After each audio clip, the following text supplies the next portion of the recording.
Okay, welcome everybody. So I don't think I've worked with anybody who is registered tonight. So for those who've never worked with me, which is everyone, my name's Lisa Higgins and I'm a lymphedema therapist and a medical intuitive, which is a little out there. And I first came across lipedema when I was training in 2004. Actually, I think it was when I was doing the clinic, which was 2006. So it's been nearly 20 years that I have been working with women with lipedema and one man. So we'll just say woman. That's all right, Brooke. So I have watched the information that we have about lipedema change significantly over that time. So when I first heard about it, we were told that it was an adipose disease with fat cells that were diseased, that continued to grow, and there were too many of them. And that is true, but now we have lots more information, and we know that it is also a connective tissue disease, fat is a connective tissue. So what I know now is that, yes, those fat cells are diseased. They've been triggered, usually hormonally, as I'm sure you all know, but it's got connective tissue around each of those fat cells and in the tissue around the fat cells. So that's why you can eat 2 lettuce leaves and exercise 15 times a week and not really lose weight, because those fat cells are encased in this fiber. And so the nutritional stuff that you do doesn't change the size of them. Now, what I have to say is the nutritional stuff that you do, while it doesn't necessarily change your shape, it significantly changes the amount of inflammation that you have in your body. So while I can get that it's really frustrating that you can eat really well and exercise and not lose a huge amount of weight, it does make a difference to the amount of pain that you feel. So I just wanted to almost knock that out first, to sort of say there's nothing that you're doing wrong that has caused you to have lipedema. This is a genetic condition. And most of you on this call have actually been diagnosed, and yet you're still here. So that tells me that you've been diagnosed and not been given significant information that has been helpful, and you're still looking for things to help you stick on the path and to help manage your lipedema. You'll notice that I say lipedema and not lipedema. And I say that deliberately because in Australia it is spelt lipoedema, and I find that really helpful because there are 3 conditions that sound very similar. So in a lot of Europe and the US, they say lipedema, and that's fine. There's nothing wrong with that at all. You can say lipedema or lipedema. But what happens is if you go into your GP and say, I think I have lipedema, they'll say, lymphedema. No, lipedema. And you have this debate and they don't quite get it. And they say, oh, okay, well, I'll give you a referral. And then they give you a referral for a blood test for lipidemia, which is a whole other thing. So there's lipedema, lymphedema, lipidemia, all sounding very similar. Lipidemia, which a lot of people say for lipedema, just because it's easy to mix up, that's a cholesterol disease. So you'll go off and have a blood test and they'll say, oh, your cholesterol's fine, because that's not a significant factor in lipedema. So for me, I say it that way just so that we've got lymphedema, lipedema, lipidemia, and we can differentiate between the 3 so that it's easier when talking to your GP. But as most of you have a diagnosis, that's great, but you will be talking with other health professionals, and it may be worth keeping that in mind, just that if they don't get it the first time, you can change the pronunciation. Okay, I'm just going to look at my notes because otherwise I will babble and throw questions into the box so that I can keep on track as well. So you can manage your symptoms. You can lose weight. when you have lipedema. Now, it's not necessarily going to be lipedema weight that you're losing, but you're going to be losing lifestyle weight. And like I said before, managing your inflammation. You can manage various aspects of lipedema, but when you first get this diagnosis, you're told, oh, well, find somebody like a remedial massage therapist like myself to do some hands-on stuff. Find a physiotherapist or an OT who can give you some exercises and set you up with all your compression. Find your nutritionist. Find a psychologist or a counselor and an exercise physiologist, an endocrinologist, a naturopath, a vascular specialist, a podiatrist, a rheumatologist. And the list goes on. And it's like, where do I start with all of that information? What is the important thing? And choosing where to start is very individual. Everything about lipedema is individual. Everything is trial and error. And I'd love to be able to say, oh, do this, this, this, and this, and you're sorted. My life would be a whole lot easier, and so would yours. But unfortunately, that's not the way it goes with lipedema or many chronic conditions, because our bodies are individual and react in different ways. But there are certain things and certain people that I would definitely recommend seeing. So depending on where you are, and I know that some of you are regional, so finding services is really difficult. So either finding a physio, OT, or a remedial massage therapist who can do hands-on and advise you on compression, I'd say that's really important. But it depends on what your priorities are. If you're in pain, then you may find actually a nutritionist might be the place to start for you to help bring that inflammation down through nutrition. And you can find lots of those online. So that's an easier one to deal with if you're regional. All the rest of it, it really depends on what your symptoms are as to where you're going to start.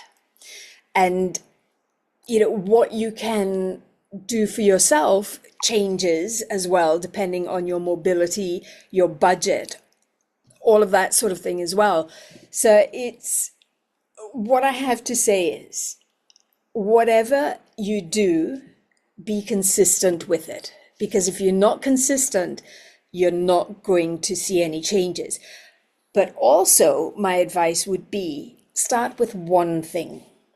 So don't just go down the rabbit hole and, get some compression, get a vibration plate, get a pump, do MLD, do this, and do it all at once, because you don't know which of those things actually works for you. And it may be that some of them aren't, or it may be that the combination is what works, but there's not always the time and money to do it all. So one thing at a time is what I would strongly recommend. And try that one thing for at least 3 or 4 weeks before you try something else. And I know that, when you get a diagnosis and you just want to get on top of it, but by doing one thing at a time, that's going to save you time in the long run and probably a lot of money. Because you may find that that one thing is all you need to do for 6 or 10, 12 months. And then things start to build up again, and maybe you need to try something else then. So keep it as uncomplicated as possible and do as much for yourself as possible. So let me have a look here. Consistency, trial and error, and all of that is incredibly frustrating. General recommendation, make sure that you are well hydrated, drink enough water, and you may need to add some minerals or electrolytes to your water. So a bit of salt or just some general electrolyte stuff to help you absorb the water better. It's really important that you are hydrated, just for general health, as well as your lipedema. Now, the other thing, water is just your friend. So drinking it, but also walking in the water, getting in any body of water is the best exercise for you. And I know that that can be triggering if you don't want to be seen in public in swimmers. I get that. but hands down, it is the best exercise for lipodema, just because it is gentle on your joints and it is mimicking compression. So all of those beautiful compression garments that we recommend that you wear, they use milligrams of mercury as a measurement, and they're tight down at the feet and they get less tight as they go up your body. So they're graded compression. And milligrams of mercury is water pressure. So when you're walking in the water, as opposed to swimming, when you're walking in the water and your feet are down at the bottom, the pressure down at your feet is more. And as it comes up, the pressure gets less. So when you're walking in the water or doing squats in the water or anything like that, or just lolling about and playing with your kids in the water and your legs are down, then you are getting really excellent graded compression and being able to exercise in a way that is easier on your joints. So for me, water is essential. Taking it in and exercising in it. It's just hands down one of the best things that you can do for a lipedema body, for anybody, but a lipedema one in particular. And on that note, even though exercise, you're not going to get those really toned muscles that you see bodybuilders with, you still need to be building muscle, because your muscle is what pumps your lymphatic system, and you want to have good muscle just to help with bone density and just the strength of carrying the extra weight of lipedema. It's essential, particularly as you get older. So exercise and nutrition are still vital, even though they're not necessarily going to change the appearance. They are very important for your general health and well-being. And I would encourage you to become really aware of what triggers inflammation for you. So just even if you keep a food journal for, say, a week, and just kind of note down, oh, I noticed after eating this that I had more pain, or I was a little bit more stiff, or, I didn't go to the bathroom as easily as I normally do. Or after I went for a run, everything hurt. People quite often say to me, what's the best exercise? Should I go running? I'm like, do you like running? No, I hate it. Then don't do it. So find an exercise that you enjoy or that you can tolerate without being angry at it, and do that. Don't do something that you think is going to be good for you. Do something that you actually enjoy, because then you're going to commit to it and be much happier doing it. And that in itself reduces inflammation in your body. Because if you do something that you resent doing, that increases your inflammation. And when your inflammation is increased, that increases your pain. So it's all about reducing inflammation, reducing pain, keeping you mobile. Okay, I have some questions that I am going to answer. So Alicia asks, ways to self-manage. There are a million, and this is what I was talking about at the beginning. Let me get my list of different things that you can do to self-manage. You can do your own lymphatic drainage at home, your self-MLD, and some dry brushing, opening up your nodes, doing some dry brushing. You don't need any fancy equipment to do that. You don't need to go out and buy anything expensive. Let's see if I can find. This is the dry brush that I use.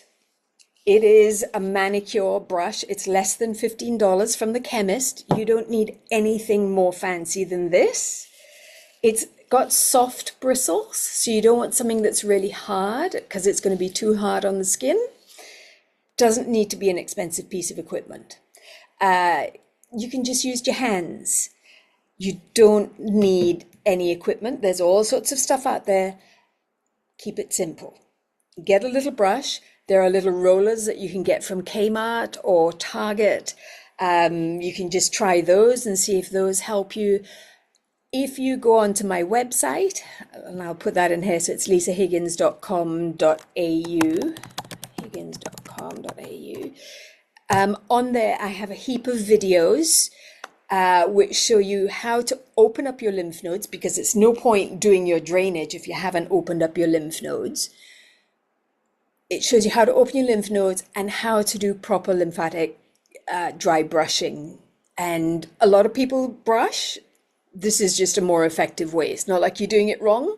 There are just more effective ways, and that's okay. If you've got a way that works for you, then do that. So that's probably one of the cheapest things that you can do to help manage the symptoms. My absolute favorite thing, because I know so many people just can't commit to wearing compression, whether you're living somewhere humid and hot all the time and the thought of wearing compression is putrid. And I get that. I understand that. And that's when you need compression the most, which is the irony of it all. I have so many of my clients say, oh, look, I'll wear compression in winter because I can cope with it then. And actually in winter you swell less because it's not as hot. So you don't need the compression as much as in winter as you do in summer. But I get it. Yeah. And particularly if you're menopausal and hot anyway, wearing compression can be a real turn off. So for me, I love the compression pumps. And that was one of the questions that came in actually. So someone, Shake It Till You Make It asked, best science-backed tools like compression boots, vibration plates, dry brushing. Okay, so there's not necessarily any evidence behind dry brushing, but there's anecdotal evidence. So there's not any research that I know of. The vibration plates, I also haven't. There is one bit of research that I know about done by my professor who taught me, Neil Pillar, and he did research on vibration plates many, many years ago that showed they are good at stimulating the lymphatic system, which means that they would be good for lipedema as well. Caution, if you've got medical devices implanted and dodgy knees or hips, you'd need to get medical approval. But what his thing was, you needed oscillating vibration. So that means going this way and upwards, doing both of those things at the same time. So you got this whole wibbly wobbly thing. And there are some cheap versions out there. I got one actually at Christmas time, the Everfit, which was like $115 from Big W, which is a really good, I've got one just to have in the clinic so that people can try it and think, oh yeah, no, this is okay, or yeah, I'm not going to do that. All the way up to, the really fancy ones that can cost you thousands of dollars. So there is evidence behind the vibration plates.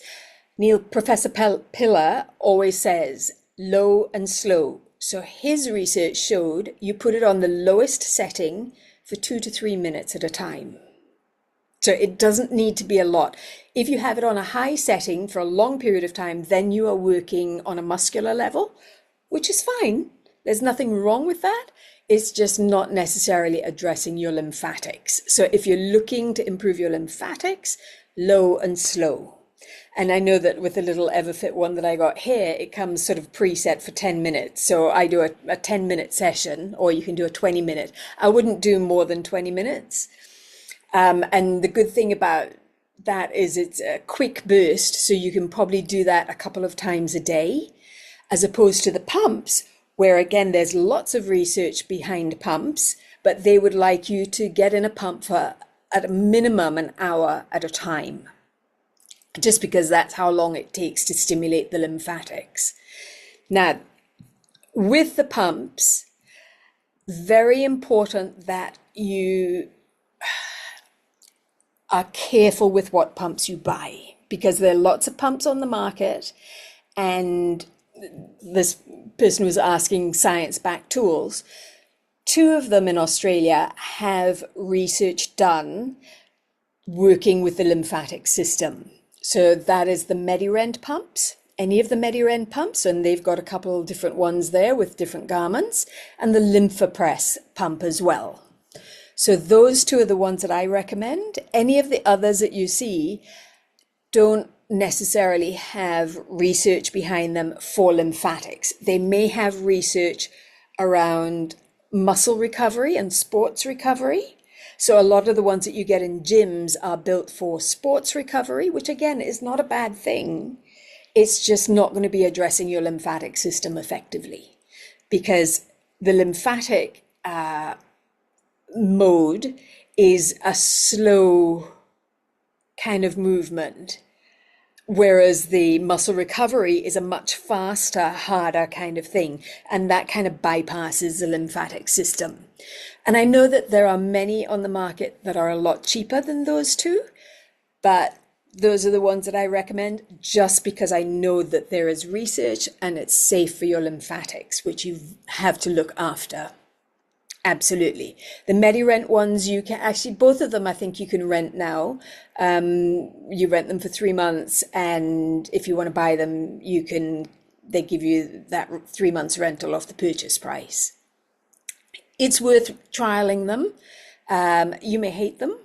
I have very few people who do, because they're actually very relaxing and they're good for moving fluid, but also if you have lots of fibrotic areas as well, then they start to break those down, particularly if you wear some lymphatic stimulating compression underneath them. So things like some Bioflex or the CZ Salus or Comfy Waves. So there are different things that you can wear underneath the pumps to make it even more effective. Right. What other things can you do at home? Rebounding.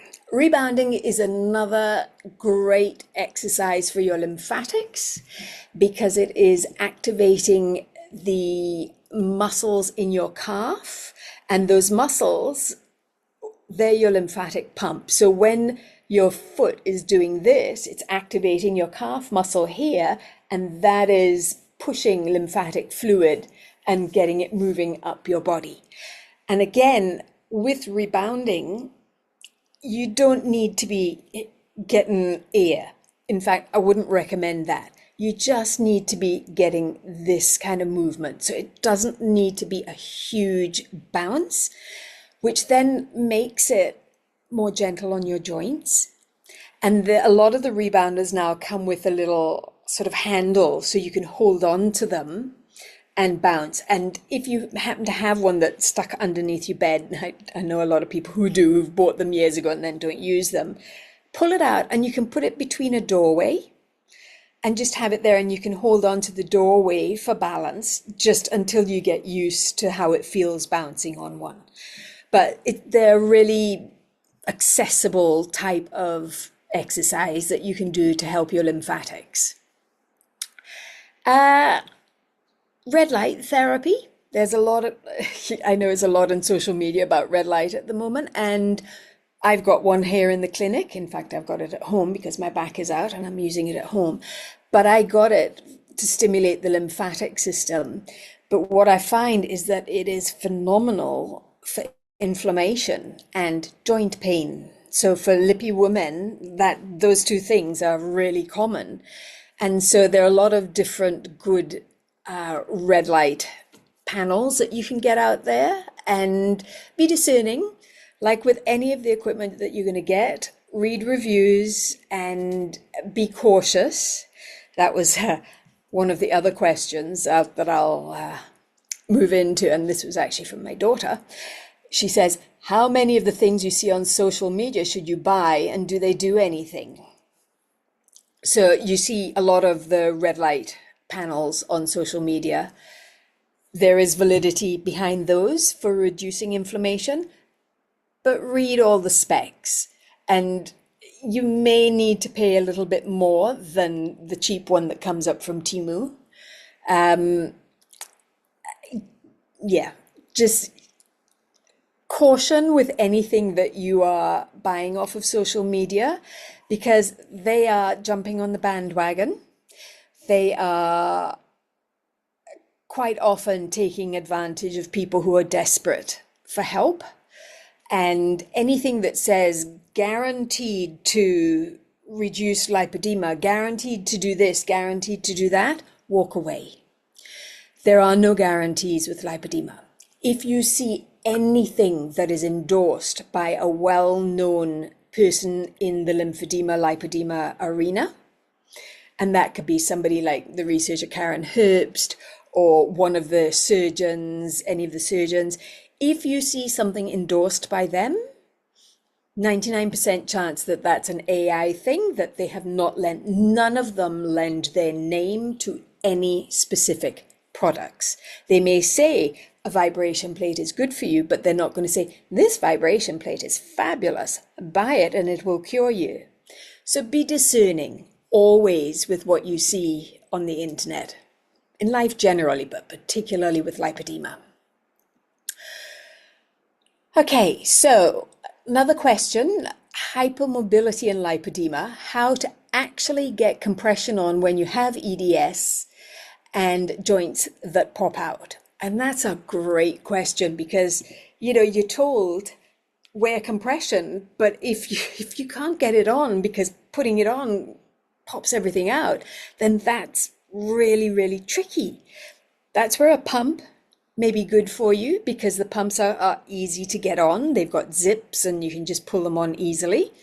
The other thing, just excuse me while I ditch here, for somebody with EDS or any of the hypermobility issues, then what I'd say is something like a compression wrap. Because instead of having to pull them on and really struggle with that,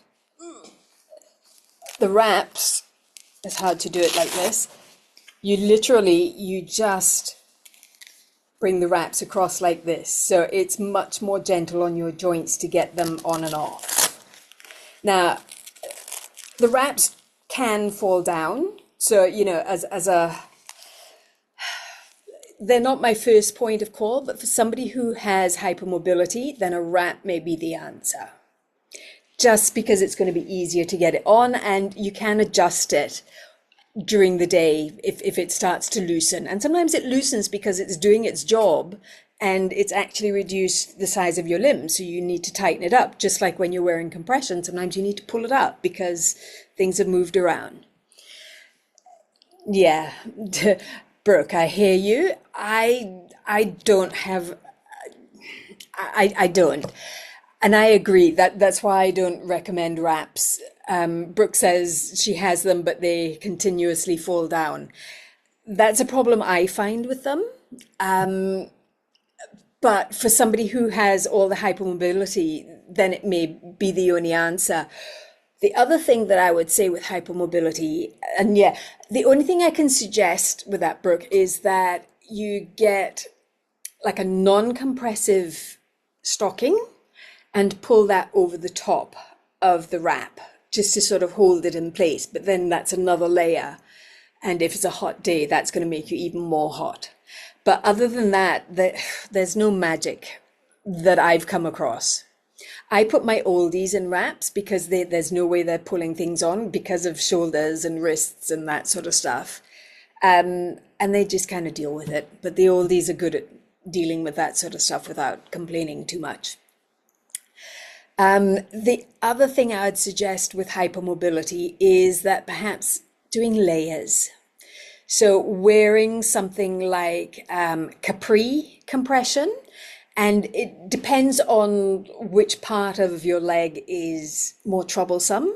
So if it's just, say, the lower part of your leg, then wearing some medically graded compression on the lower leg or wearing a wrap on the lower leg. But on the top, just having some capris that are a low compression and combining the two. Because sometimes just getting full pantyhose on is really, really difficult. So, and particularly if you've got an unusual shape, so say, you've got the saddlebags, then, your calf isn't going to match that. And that's where something like the capris and then knee-high stockings underneath that, 2 layers are a good thing. Or it may be, that you could do it the other way around, that you have the normal stocking on the bottom and a wrap up the top if you can't pull all the way up. But it's about being creative, but also trying other types of compression that might just be lymph stimulating rather than the full-on medical graded compression. And you could look at some basics like the Bioflex.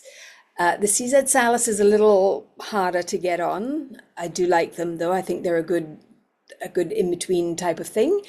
And then there's another one called Solidia, another Italian brand that has a lot more stretch to it. Let me see if I can. Okay, so this is the Solidia here, and have a look at how much it stretches. So this is actually a large or an extra large. This is an extra large. It's pretty tiny, but do you see how it stretches? So this one has a lot of give to it. So it does a really good big old stretch. So there are options that are easier to get on. And it's talking to somebody who can spend time with you and ask that. The last one is the Solidia.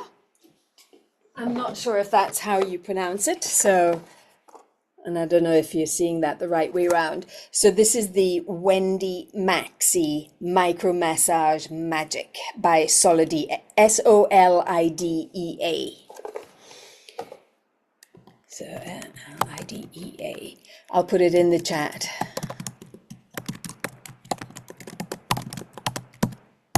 There you go. So those I find are good. They don't come over your heel, though. They stop at your ankle, which I don't love. But again, it can be that you wear some knee highs and those over the top. So get creative, think outside the box, and find different things to try that may help.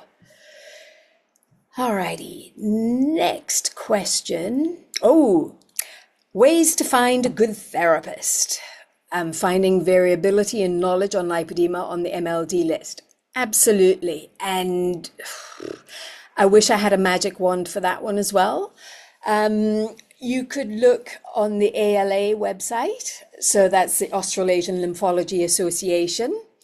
And that website is lymphedema.org.au. And they've got a find a therapist button.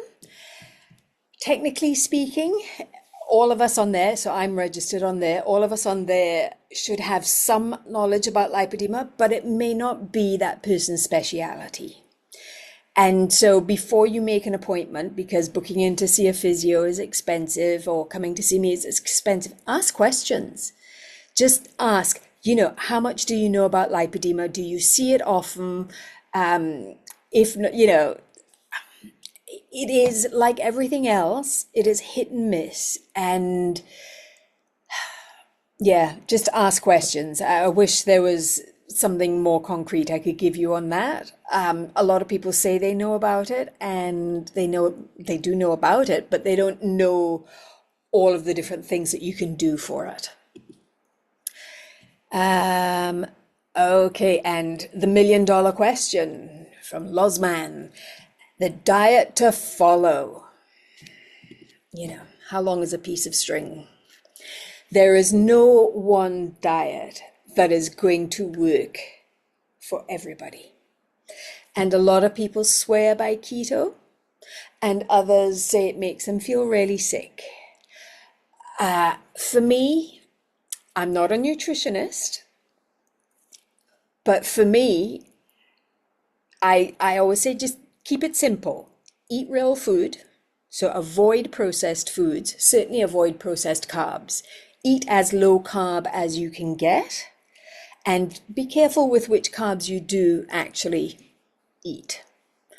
Low carb, good quality, prioritize protein. And whether that's animal protein or vegetable protein, whatever fits in, because you're not going to go off and eat stacks of meat if you've not eaten meat in 20 years, So it's finding the anti-inflammatory way of eating that works for you. Now, I can't go into all of there's so much information I have to give. I actually have a course that I'm running next month, and as a bonus, I have a 1 hour class with Amy Buchanan, who is a nutritionist who has stage 1 lipedema. And the last time I ran this, she gave that class. I did a class for her group and she did one for mine. And so we give that as a bonus. So it's a 1 hour class from a nutritionist that you get for free as part of my course. So, and she talks about everything in great detail. So you have an hour just on nutrition. And even that is way too short because there's so much to be said.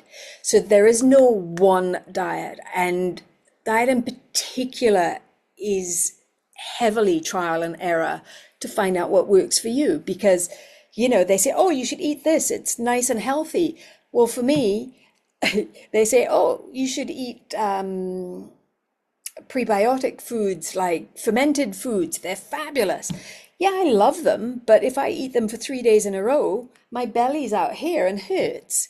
So while they're great, generally speaking, and a bit of a superfood, they're not good for my body. And I know that. And so they're sometimes food for me, whereas, they're touted as the next big thing. So it's the same with supplements, all of those things. Only you can work out what is the best. And, I have an anti-inflammatory nutritional reset that I've done multiple times over the years as part of my training that I did for my medical intuition. And it's the anti-inflammatory protocol where you pull everything out for 3 weeks and then you start to trial and error different food groups and see how your body responds. And to me, that's the only surefire way that you're going to find out what works for your body. But that takes time and effort, and a lot of people just can't stick to it. So therefore, my recommendation is always minimize carbs, prioritize protein, eat real food, eat the rainbow, and just start simply and build from there. But notice how you feel when you eat certain things, because there's no magic wand, there's just your body. Okay, and on that note, how do you act when you have a swelling flare up? So we all know those. And again, that's when I would say, if you're in a flare, I would go back to very clean eating, very simple eating, protein vegetable, protein salad, some fruit, berries, better than other fruit. Berries better than a banana, less sugar content, but fruit is not the enemy. So pare your food back down to as simple as possible until you start to see things coming down. Drink more water if you're having a flare. Do more breathing. There's research, again, from Professor Neil Pillar, who taught me 5 abdominal breaths, so 5 diaphragmatic breaths, 5 times a day helps to control lymphedema. And most of us do not breathe. When I say to people in the clinic, show me how you breathe, they go, oh. I'm like, yeah, that's not breathing. And then they say, but I'm alive. I'm like, yeah, but that's not a proper breath. We need to engage the diaphragm. And that's what stimulates all of the lymph nodes in the abdomen, because over 50% of our lymph nodes are in our abdomen. And when we do the shallow breathing to the top of our lungs, those lymph nodes in our abdomen are not getting stimulated. And that then means the abdomen is congested. And then if the abdomen's congested, then the legs don't clear very well. So if it's the only thing you take away from today, well, 2 things. Do some tummy breathing and drink more water. Now, the cheats way of doing tummy breathing that Professor Pillar showed us when we were training, because most people can't work out the breathing thing. So, the breathing thing is you breathe in, breathe out. And when I show people that, they go, oh, but that's the opposite to what we do. I'm like, yes, exactly, because you're doing it wrong. But that whole concept takes me ages to teach people how to do. So Professor Pillar's cheats way is hands between your chest, and you take a breath in and out. Breath in and out.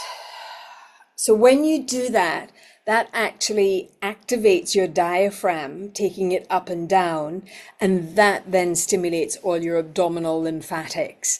And things like if you are constipated or bloated or have IBS or any of those abdominal gut issues, that's going to affect your flow of lymph. So doing that breathing and drinking more water, those two things are going to make a significant difference, and they cost you nothing and take no time. So, but we don't do them. We just don't think of them as important. One of the other things, actually, if you go onto my website, I have heaps of free information on there. I try to make as much free as possible. And I have a whole video that I made a few years back. It was actually a talk that I gave at one of the Lipoedema Australia conferences. And it's called Reducing the Inflammatory Load on Your Body. And, there I was at the conference, and that was the title. And I didn't give any more details. And of course, everybody's talking about compression and nutrition and exercise. And I turn up and say, right, yeah, that's all great. And you can do all of that. But you can still be inflamed and wondering why. But you don't think about how you're talking to yourself. And I'm giving you a little heads up, there's a trigger warning. I say some of the things that I've had said to me in the clinic here that people have been told, and then that they learn to tell themselves. And, so how we talk to ourselves can be incredibly inflammatory. So that video talks about that. At the conference, I also talked about all the toxins in our environment that we're not even aware of that can cause inflammation. I know that there are people who just can't be around perfume. I'm one of them. Some of my oldies come in and they've got really strong perfume on. They've had a shower. They've come in for the outing. And I actually can taste it for the rest of the day. And, my eyes water. And it just, perfume is quite toxic. And it is in our laundry detergent, our cleaning products, skin, all sorts of stuff. There are lots of toxins in our environment which also contribute to inflammation in the body. So it's a really complex question. If you're having a flare and you want to sort of reduce that flare, you look at nutrition, you get more intentional with wearing your compression, getting in the water, drinking more water, doing your breathing, and just also looking at where there may be things in your environment which may be affecting you. You may have recently painted the house and have a flare up because of the smell of the paint is triggering some sort of reaction, because a lot of women with lipedema also have a hypersensitivity to chemicals and react to lots of different things. Something to think about. Alrighty, I'm just checking my list of questions here. Good therapist. Okay, so I have gone through my list of questions here. Is there anything that anybody who is here now has that you'd like to ask? Now's your time. You can either type it into the box or unmute yourself and ask verbally.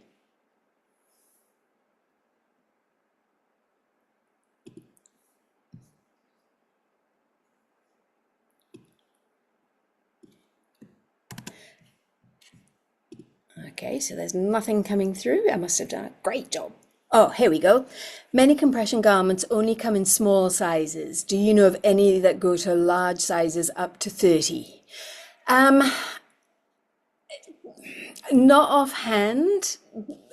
I haven't looked at all of the sizes for the CZ Salus, but I think they have a pretty good range. I know that the Bioflex have a pretty good range as well, but it may be that at that size you're needing to get some custom made, which is exorbitantly expensive. And it may be that in the meanwhile, while you're finding somebody who can supply that for you, then just wearing some compression from Kmart, some exercise pants, because they do some pretty big sizes there. It's really tricky. It's really, really tricky. And, you would think that all of these people who are saying that they can cure lipedema with their fabulous stockings, that they actually catered for true lipedema bodies, but they don't. And that's where the custom made comes in, or the wearing two different types of compression at the same time. Okay, planning for pregnancy. I'm worried about progression during this time. Is there any way to support myself when it comes to this time, thinking the next year or two? Yeah, it's a big concern. I know lots of people who've had pregnancies and no progression whatsoever, and others who from day one have had progression. Again, you just don't know. What I would suggest is following, I mentioned earlier Amy Buchanan. I'll put her name in here, AIMEEBUCHANAN. Follow her on the socials. She is about 36 weeks pregnant at the moment with her second child. And so all of her information is just about pregnancy. She's talking about it almost every day. She's managing it completely through nutrition. So if she has a flare, she is only using what she eats. She's got some comfy waves that she wears sometimes. She's got a pump that she uses sometimes, but she's not consistent with those. She just uses nutrition to manage that. So I would suggest following her. She is she's local to me. I know her quite well, and very generous with the amount of information that she gives away. And she's done that whole 1 hour talk for my course. So follow her, ask her questions, but she just has heaps of stuff. She's right now doing all of her nesting and cooking for postpartum and freezing everything so that she has all of that ready, all her high protein stuff. So she's a really good resource. Any other questions? That was a good one. The pregnancy thing is hard. Some people, it's like some people also, you get triggered at puberty and then it stays the same. It doesn't progress at all. Others get triggered at puberty and it just gets worse and worse as you get older. Others, it suddenly comes up at menopause and all of a sudden you've got all this stuff happening that never happened before. And it may just flare and then be stagnant, or it may flare and just keep getting worse. There's no predicting how your body's going to be. Frustrating as all get out. But that's just the way it is. There's no guarantees. And, it's, yeah. I would so love to just say, this is the perfect thing. But there isn't, and there's no predicting. And things like, I get asked all the time because I have clients who go off and have surgery, and the question with pregnancy, and I know that one of the surgeons, one of my friends has been and said, oh, look, should I have surgery before or after pregnancy? And he said, well, are you planning to get pregnant anytime soon? And she said, well, hopefully in the next year or two. And he said, then get pregnant. Do the pregnancy first. Do not put off the pregnancy to have the surgery. If you're done with all, pregnancies and all of that sort of stuff, then do the surgery. But focus on your family first.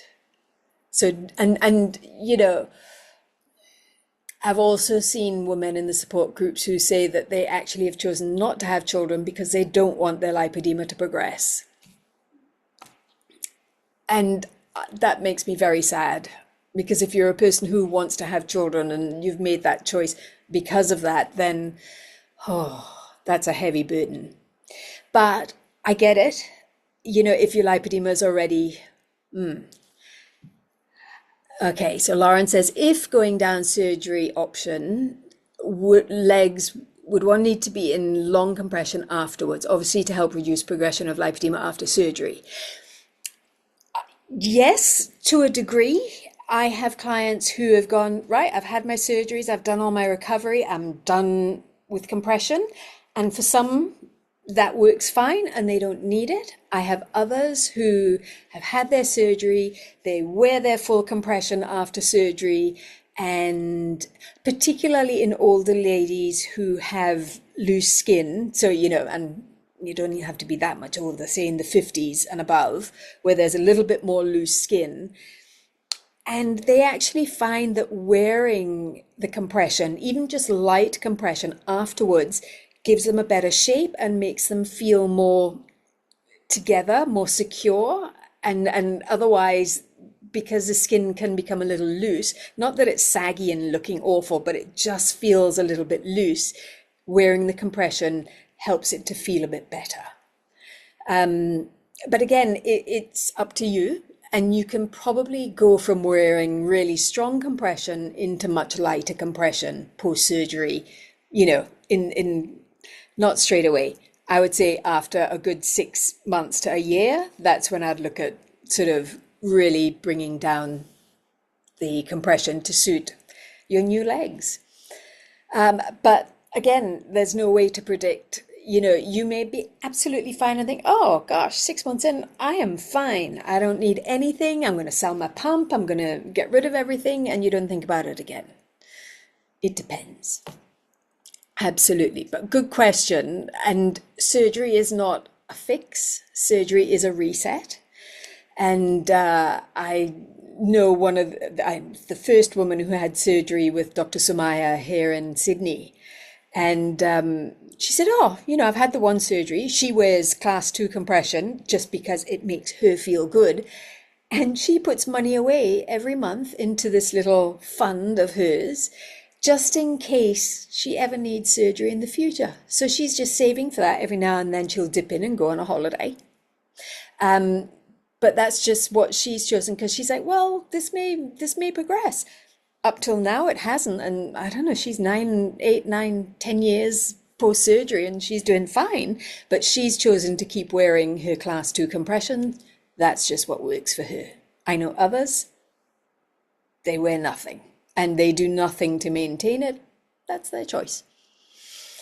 Again, it is individual and really depends on how your body. Surgery is, this isn't said enough. The recovery from surgery is brutal. It is not for somebody who has a low pain threshold. It is hard work because getting prepared for it is hard work, and the post-surgical protocol is hard work. It's expensive. It is life-changing.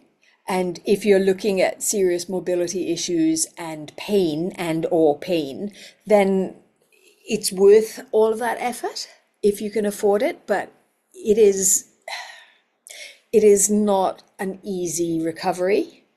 I had to get one client to talk to another client. The first one had 2 or 3 surgeries. The next one was going for her first surgery. And I said, is your husband picking you up from the hospital? She said, no, I'm driving. I said, who's going to pick you up? She said, I'll drive home. No, you won't drive. You won't drive home. So I had to get another client, call her up and say, no, you're not going to be driving home. You need to do something. And it's that, she said, but I've had 3 cesareans. It couldn't be worse than that. I'm like, yeah, it is. It's intense. Not to put you off, but I like to be really realistic with people that it is not a walk in the park. It is worth it in the end. It is slow. It is life-changing. Okay, any other questions?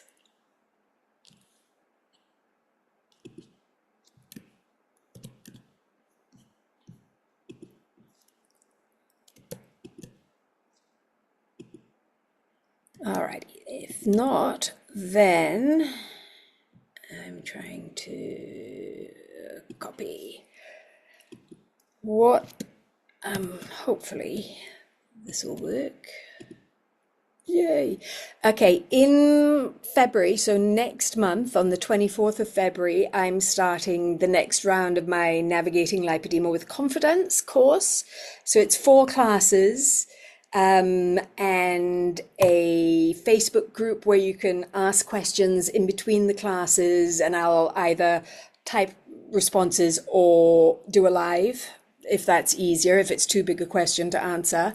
You'll get Amy's bonus class and a whole bunch of other bonus classes that I throw in from other things that I've recorded before. It's not a lot of money. It's less than going to see a physio. And it just, I go into a lot more detail about all of the stuff I talked about tonight. So have a look on my website. And if you're interested, just reach out and let me know. And any other questions? Otherwise, if there are no more questions, then I'm going to say thank you so much. Oh my God. I don't know if oh, I am recording. I suddenly had a thought, oh my God, am I recording this? What I'll do is I will upload this and send the recording out to everyone so that you have it. And if you have any questions, just send me a message. You can interact with me on my socials or whatever. So I'm glad that you all turned up live. It's always nice to have people looking back at me and asking questions in real time. And thank you for spending time with me. Talk to you all soon.